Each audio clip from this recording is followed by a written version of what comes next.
that it would be interesting to take a poll of the fan base right now, because this is what I stated in our conversation, I believe last week or the week before, to be the most interesting quarterback battle entering fall camp because of the both talent and inexperience of the three players. N'Kosi Perry having the most experience, but between three capable quarterbacks when it comes to skill set, it would be interesting to see who the fans think is going to break out and win this job. Yeah, I mean, everybody has their favorite already. I mean, Miami has now 5 quarterbacks on scholarship.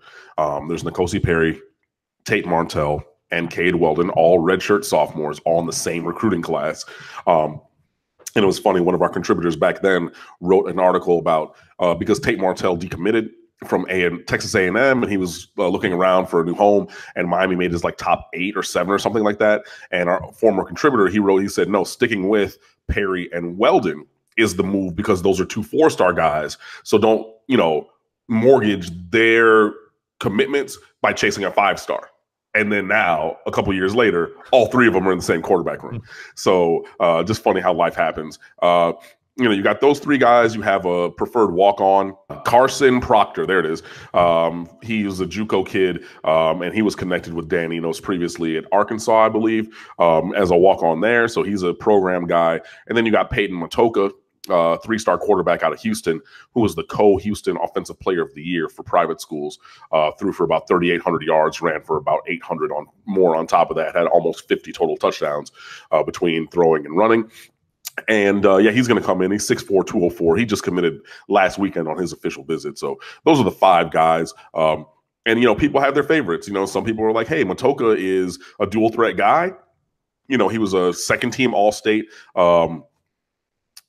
track athlete over high jump. So I think he high jumped 6'8", 6'9". So he's an athletic kid, and people think about that. People, like N'Kosi Perry. I'm a N'Kosi Perry fan, but I'm not necessarily rooting for him. I want the best player. But, I mean, there are definite factions already. People want Martell. People want Perry. People want Weldon. Some people say, hey, Proctor's been with Enos previously. We want him. I've even seen people say, hey, Peyton Matoka, let him come in. He could be like Adrian Martinez at Nebraska, really revitalize the program, hit the field day one, boom. Yeah. But the big thing is, when spring practice starts in about 6 weeks, the reps on the field are going to dictate that. And then obviously through the summer and then fall camp. So yeah, most people, I mean, I'm trying not to root for a specific person just because I need production at the quarterback position. But I know a lot of people are rooting for a specific guy, and we'll see who wins. Because it's tough to distinguish the 3 in regards to talent and ceiling because they're all very close. Coming out of high school. And again, Perry has the significant and substantial playing time against quality competition. Tate Martell does not, and Jaron Williams has basically nothing. And I'm sorry, I mentioned Carson Proctor, but not Jaron Williams, redshirt freshman, 4-star All-American, who's there also. So if you add Carson Proctor, that would be 6 quarterbacks. But, I don't necessarily think a preferred walk-on is going to beat, 4 4-star and 5-star guys and a pretty decent 3-star, even though he's probably a program developmental player. So yeah, I apologize. I forgot Jaron Williams. I know that Jaron Williams. So I know you guys in the chat are probably going crazy. People make mistakes. I'm sorry.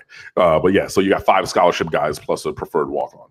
We now have 158 on the line and about 13 likes. We're up to 32 likes. We can do better than that. So it just helps the YouTube algorithms that nobody can decipher, but it just helps. So smash the like button based on, again, the lack of playing time for 2 of these 3 main competitors in the competition, and also the talent being very evaluated as being very equal between the 3 in different ways.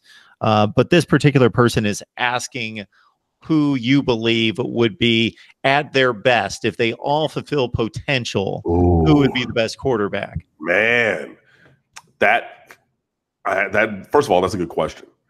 Second of all, that really brings into the equation what you think of the individuals, like what your evaluation or thought about their potential is. Man, that's a good one. I mean, we've seen flashes from everybody, like Tate Martell, running and throwing. Obviously, he had that 78-yard touchdown against Rutgers where he's running to his right, chopped his feet up, stuck that foot in the ground, cut back up the middle, was gone. N'Kosi Perry. I remember watching all those highlights from high school. He's setting records and breaking Dante Culpepper's records. You got Jared Williams, who's just pinpoint. I mean, this kid can throw the ball.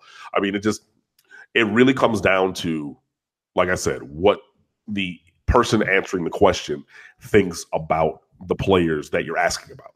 Because if you ask me, you might get a different answer than if you ask somebody else at State of the U, if you ask somebody else from a different site, things of that nature. For me, personally, Cam Underwood, if they hit their ceiling for potential,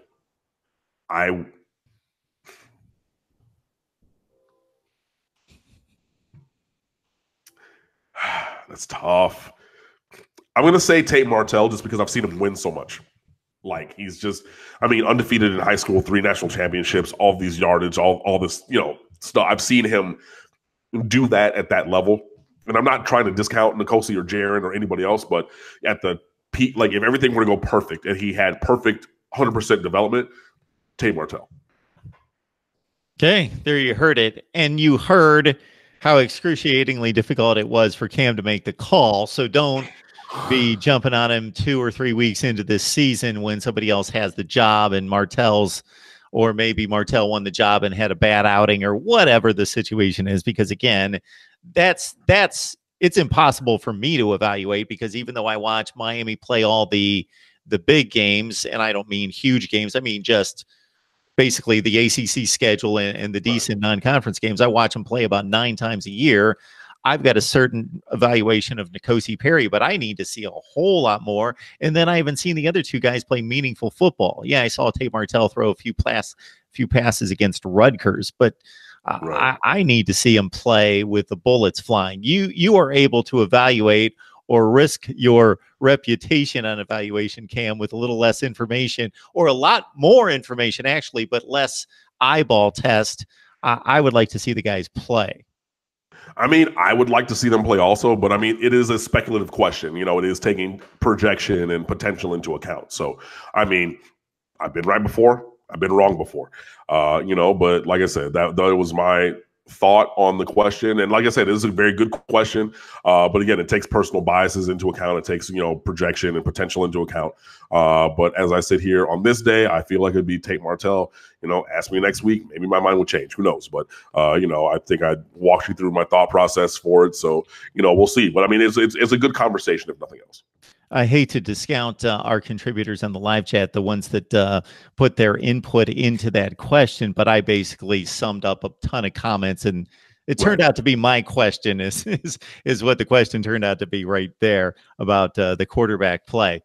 Cam Underwood on the line from State of the U. I'm over at stateoftheu.com. I run the Twitter account at the State of the U. My personal account is at Underwood Sports. We're writing all kinds of stuff.